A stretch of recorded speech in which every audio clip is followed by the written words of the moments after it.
Qual o perfil das pessoas que buscam os bancos para tomar um microcrédito? Eu vou começar porque, como não sou banco, né? Então, assim, nós, isso via portal do empreendedor, são mulheres. Mulheres nas áreas de estética, de confecção, na área de alimentação, de bar, de restaurante. E isso via portal. Agora, lá, presencialmente, também. Até eles chegarem a microempreendedor e fazer parte desse número aí, já é outra história. Mas também os candidatos também são mais mulheres e nessas atividades ligadas à beleza, né, e à alimentação, ao ser humano, ao corpo. Vamos lá. Como a prospecção, normalmente, ele é feito por esses assessores de crédito, hoje, o retrato que nós temos é que na área urbana, o quantitativo maior é de mulheres. Exatamente dentro de alguns nichos de negócios, de atividades, em que os assessores veem ali uma oportunidade e vão até lá. Não esperam vir para cá, vai até lá buscar que os empreendedores possam receber as informações e acessar aquele crédito, se for oportuno para eles, se for necessário. No caso da atividade rural, microempreendedor rural, o quantitativo é em torno de 47 mulheres, 53 homens, mas está bem equitativo também nessa atividade, a procura. Os recursos do microcrédito são baixos, né? São empréstimos de valor muito pequeno. Ainda assim, eles conseguem transformar a vida das pessoas, né? De que forma essas pessoas estão utilizando esses recursos? Para capital de giro, para investimentos? Os valores, às vezes, parte aí de R$150, R$300, R$400. O ticket médio das operações no banco hoje está em torno aí de R$1.000. Mas você vê que a demanda maior é por capital de giro. Tá? E, voltando à sua pergunta anterior, a gente percebe, na mesma análise feita pelo Sebrae e pelo Banco do Nordeste, você tem uma preponderância no setor urbano pelo segmento aí de esteticistas, tá? Artesanato e ambulantes. Tá? Às vezes você vai pegar aí um pipoqueiro que precisa reformar o carrinho de pipoca dele, e aí ele não tem R$300, R$400 para usar, tirar do bolso dele para bancar aquela reforma, aquela adequação, ou está comprando uma matéria-prima que ele vai usar no dia a dia dele e tal. Então isso faz a diferença. Isso faz a diferença para essas pessoas, porque a gente sabe que no dia a dia, para ele conseguir R$400 e tirar esses R$400 para imobilizar naquela atividade dele, pode fazer falta no dia a dia dele. Então isso faz a diferença e voltando ao que a gente sempre tem falado. Quando bem orientado e acompanhado, essas pessoas percebem essa diferença e a importância que esse crédito vai fazer para ele, para mudar o patamar de renda, de vida e de salário dele. Bom, ele muda a vida dele através da acumulação de capital, né? Então, se você compra mercadorias, revende, você tem um lucro e aí você começa a ter um acúmulo de renda, né?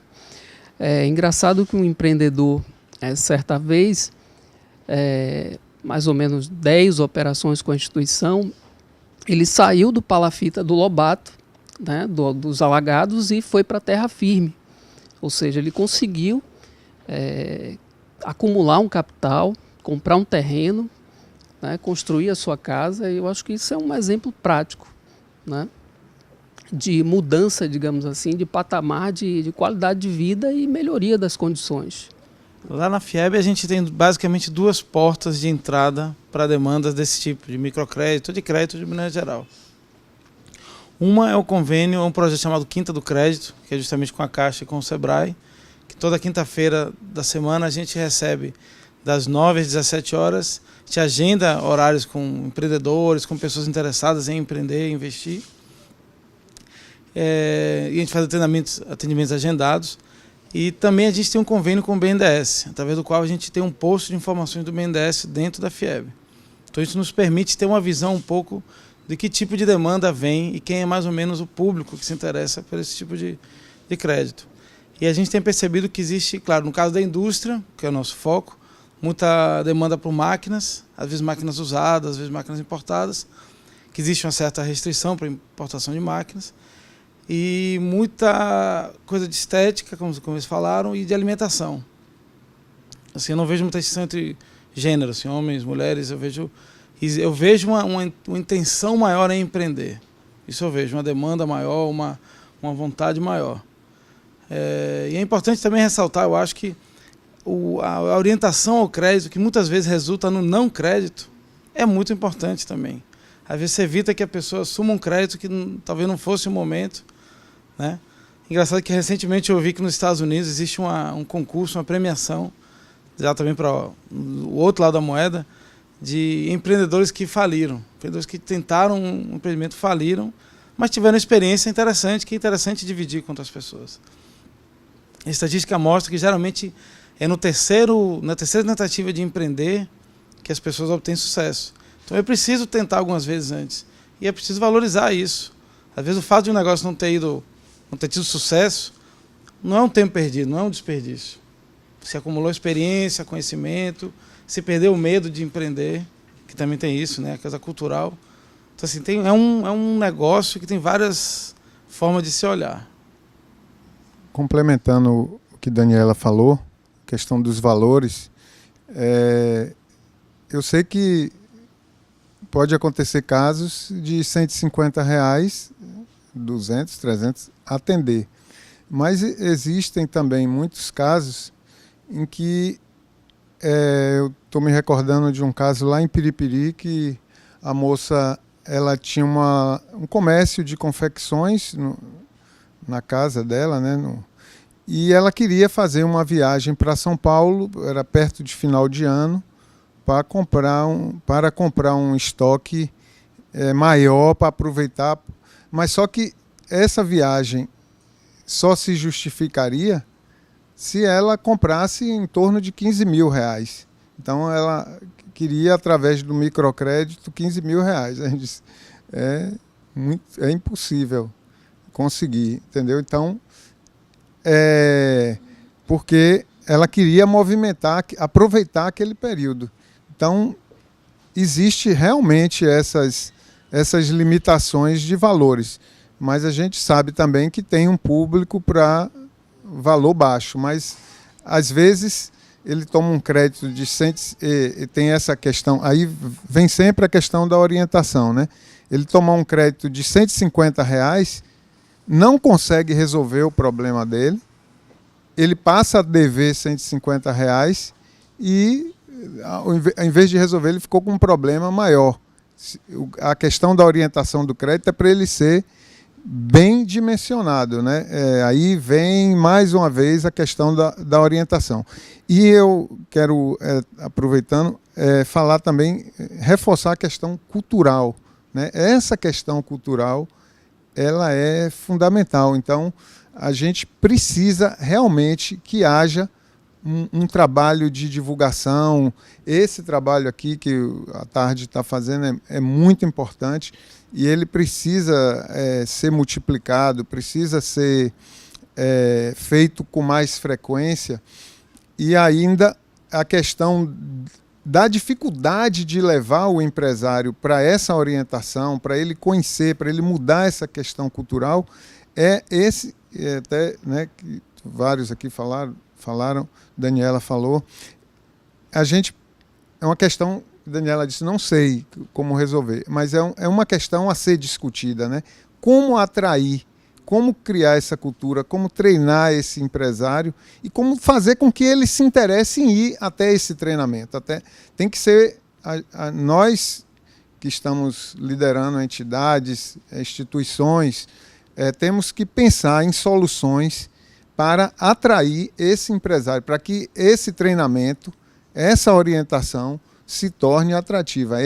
Eu acho que é uma coisa muito importante que nós podemos fazer, pensar, trabalhar para melhorar essa situação. Eu gostaria só de acrescentar uma informação para ficar claro, que quando a gente fala do microcrédito, né, orientado, produtivo orientado, né, porque é voltado para a produção e com orientação, não é exclusivamente para a pessoa jurídica. E a gente tem também para as pessoas físicas. Então, por isso que fica um pouco essa questão, assim, quem é a pessoa física que procura, quem é a pessoa jurídica que procura.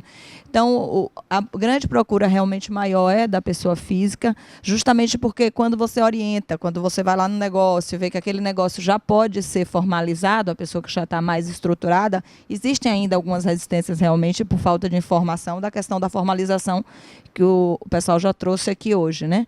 Mas para aquela pessoa física, quando fala assim, é pessoal de estética, muito revendedor de produto, pega o crédito para no final do ano, por exemplo, ele fazer um estoque e aí ele aproveitar aí a fase das compras natalinas e fazer um estoque e poder estar revendendo. Então a gente tem pessoas que com acesso até R$2.000, que no caso da Caixa o primeiro crédito hoje é até R$2.000, dá para a pessoa realmente estar resolvendo alguns problemas, está aumentando sua qualidade de vida, aumentando sua renda e no futuro vir realmente se estruturar melhor.